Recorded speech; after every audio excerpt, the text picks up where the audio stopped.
আবিদুল ইসলাম খান, আমরা এই যে সংসদের অধিবেশনে বিশেষ করে গত কয়েকদিন অনেক রকম মন্তব্য শুনলাম, অনেক বক্তব্য শুনলাম। আমি একটু আপনার কাছ থেকে শুনতে চাই যে আপনার কেমন লাগলো। একটু আগে কাদের বলল যে গণঅভ্যুত্থান পরবর্তী সময়ে 0% কন্ট্রিবিউশন 100% সেলিব্রেশন নামক একটি টার্ম চালু হয়েছে, সেটা বিএনপির এগেনস্টে। যে তো এখন দেখতেছি সংসদের ভিতরে গিয়েও সেই টার্মটা চালু আছে, যেটা কোনোভাবেই কাঙ্ক্ষিত ছিল না। গণঅভ্যুত্থানকে বিভাজনের জায়গায় যেভাবে এনসিপি নিয়ে যাচ্ছে দিনের পর দিন, সেটা কোনোভাবেই আমাদের এটা কাম্য ছিল না। দেখেন, আমি দেখতে পাচ্ছি গতকালকে এনসিপির একজন সংসদ সদস্য সংসদে দাঁড়িয়ে, সংসদ তো একটা পবিত্র জায়গা, সেখানে আপনি যা বলবেন সেটা রেকর্ডেড থাকবে, যে মানে বছরের পর বছর। সুতরাং সেখানে দাঁড়িয়ে তো আপনি মিথ্যা বলতে পারেন না। মিথ্যাকে সত্য, সত্যকে মানে যেটা মিথ্যা সেটাকে সত্য, আর যেটা সত্য সেটাকে মিথ্যা প্রতিপন্ন করার এটা ছিল আওয়ামী লীগের আদর্শ।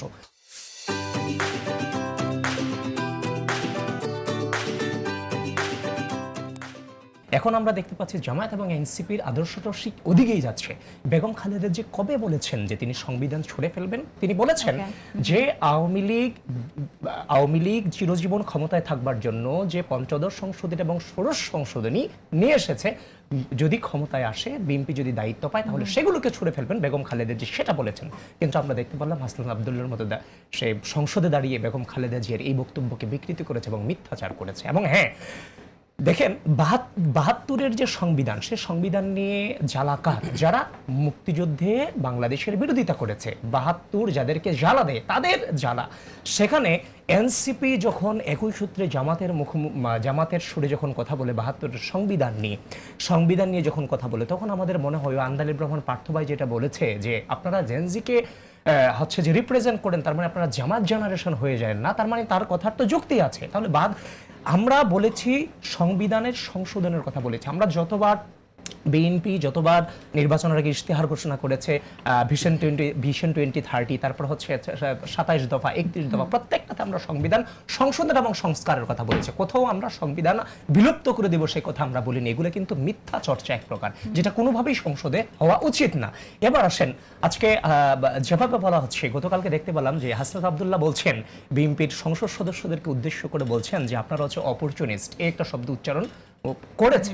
দেখেন, ছাত্রলীগ নেতাদের বিগত সময়ে ছাত্রলীগ নেতাদের তোষামোদি করে সফট লিগার যারা ক্যাম্পাসে ছিল, তার মধ্যে একজন ছিলেন হাসনাত আব্দুল্লাহ। যারা অন্যান্য ছাত্রলীগের মতো শেখ মুজিবকে নিয়ে যারা বন্দনা গিয়েছে এবং মহাকাব্য রচনা করেছেন বিশ্ববিদ্যালয়ে, তার মধ্যে একজন ছিলেন হাসনাত আব্দুল্লাহ। এবং জুলাইয়ের ছাত্রলীগ নেতাদের সাথে ফোন করে কথা বলে ছাত্রলীগ নেতাদেরকে আশ্বস্ত করার চেষ্টা করেছেন যে হ্যাঁ, এই আন্দোলন কখনোই আওয়ামী লীগ এবং ছাত্রলীগের জন্য থ্রেট হবে না, এর আশ্বস্ত করেছেন এবং নিজেকে নির্দোষ দাবি করেছেন তিনি ছিলেন হাসনাত আব্দুল্লাহ। এবং 18 জুলাই যখন উত্তপ্ত পরিস্থিতি, শত শত মানুষ যখন শহীদ হচ্ছিল, এক দফার দিকে আন্দোলন যাচ্ছিল, ওই মুহূর্তে রাতে তৎকালীন আইনমন্ত্রীর সাথে বৈঠক করে আন্দোলন স্থগিতাদেশ দেওয়া এবং এই আন্দোলনের কোনো দায়ভার তাদের না নেওয়ার ঘোষণার এর মধ্যে ছিলেন হাসনাত আব্দুল্লাহ। ডিবি অফিসে আন্দোলন স্থগিত করা, যেভাবে হোক সেটা ঘোষণা করা হয়েছে, তার অংশ ছিল হাসনাত আব্দুল্লাহ। এবং এক দফার যে বিরোধিতাকারী ছিল হাসনাত আব্দুল্লাহ। এখন আমাকে বলেন যে এই ধরনের ঘটনার আলোকে যদি আমি হাসনাত আব্দুল্লাহকে জুলাই গাদ্দার বলি, সেটা কি কোনোভাবে যায় না? বলতে পারি, কিন্তু আমরা বলবো না। সুতরাং বিএনপির একটা ঘোষণাকে টেনে এনে, একটা রাজনৈতিক পলিসিকে টেনে এনে বারবার বিএনপিকে জুলাই থেকে দূরে সরিয়ে দেওয়ার যে অপচেষ্টা করা হয়, এটা কোনোভাবেই বাংলাদেশের ঐক্যবদ্ধ রাজনীতির সাথে কোনোভাবেই যায় না।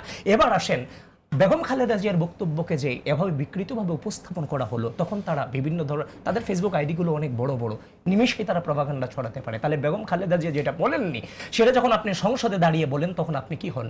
প্রপাগান্ডিস্ট, এটাই তো হবেন। এরপরে যখন হান্নান মাসুদের সহকর্মীর দ্বারা যখন ধর্ষণের ঘটনা ঘটলো লঞ্চে, সেটাকে ঢাকবার জন্য যখন আপনি খেজুর কাণ্ড নিয়ে আসেন, তখন আপনি হয়ে যান পপুলিস্ট।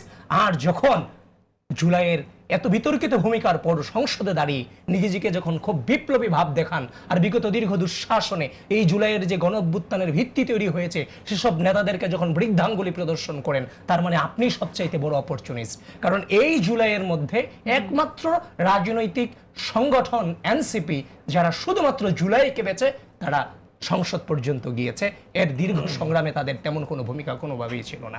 এবার আসেন, হান্নান মাসুদ সেদিন বক্তৃতা রেখেছে, যেগুলো কোনোভাবে আমরা আশা করিনি যে বিভক্তিগুলো। হান্নান মাসুদ বক্তৃতা বলছে যে তাদের রক্তের উপর দাঁড়িয়ে আপনি প্রধানমন্ত্রী হয়েছেন। স্বরাষ্ট্রমন্ত্রী হয়েছেন। আরে ভাই হান্নান মাসুদ, আচ্ছা, আমি এই জায়গাটায় অসুবিধা নাই, আমি এটা শেষ করতে চাই। আরে ভাই হান্নান মাসুদ, তুমি যেমন স্টুডেন্ট ছিল, আমিও তো এমন স্টুডেন্টই ছিলাম। তুমি যেমন রাস্তায় সংগ্রাম করেছো, আমরাও এই আন্দোলনকে এক দফার দিক ত্বরান্বিত করতে সর্বোচ্চ ভূমিকা রেখেছি। 14 তারিখ রাতে রাজু ভাস্কর্যের পাদদেশ থেকে দাঁড়িয়ে গোটা বাংলাদেশে হাসিনাকে স্বৈরাচার শব্দে জাতীয়তাবাদী ছাত্র দলের ছেলেরা প্রতিষ্ঠিত করেছে। সেখানে তোমরা বড় বড় সমন্বয়করা তখন বাধা প্রদান করেছিলে। এবং এই জুলাইয়ের পরে 0% কন্ট্রিবিউশন 100% সেলিব্রেশন যেখানে বলা হয়, সেখানে জুলাই পরবর্তী সময় যতগুলো জুলাইয়ের আইকনিক ক্যারেক্টার ছিল, যেমন ডেমরায় মাইকে আহ্বান জানিয়েছিল ছাত্রদল নেতা, তারপর পুলিশ তাকে নিয়ে গিয়েছিল। ধামরায় যে ছেলেটা পুলিশকে ধাওয়া দিয়েছিল সর্বপ্রথম, সেই ছেলেটাও ছাত্রদলের ছিল। ওভারব্রিজে পতাকা উত্তোলন করেছিল, সেই ছেলেটা ছাত্রদলের ছিল। পুলিশের গাড়িতে উঠে গিয়ে পতাকা উত্তোলন করেছিল, সেটাও ছাত্র দলের ছিল। যে আইনজীবী সামনে দাঁড়িয়ে হাত দিয়ে বলেছিল আমাকে নিয়ে যান, আমার স্টুডেন্টদেরকে ছেড়ে দেন, সে মাহমুদ্দিন খোকন বিএনপির ছিল। এবং ঢাকা বিশ্ববিদ্যালয়ের বর্তমান ভিসি উবায়দ স্যার সেদিন সেখানে সামনে দাঁড়িয়ে স্টুডেন্টদের রক্ষা করেছিল।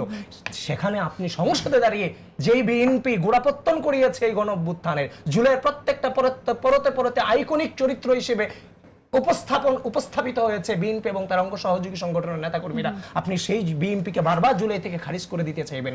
আমরা তো ঐক্যবদ্ধ বাংলাদেশ চেয়েছি।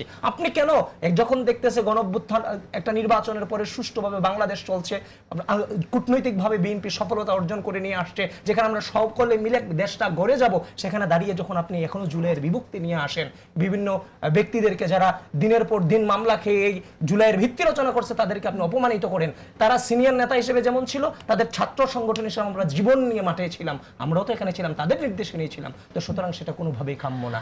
এজন্য সবারই উচিত অহংকার না করে প্রত্যেকে ওন করে সামনে এগিয়ে আসা।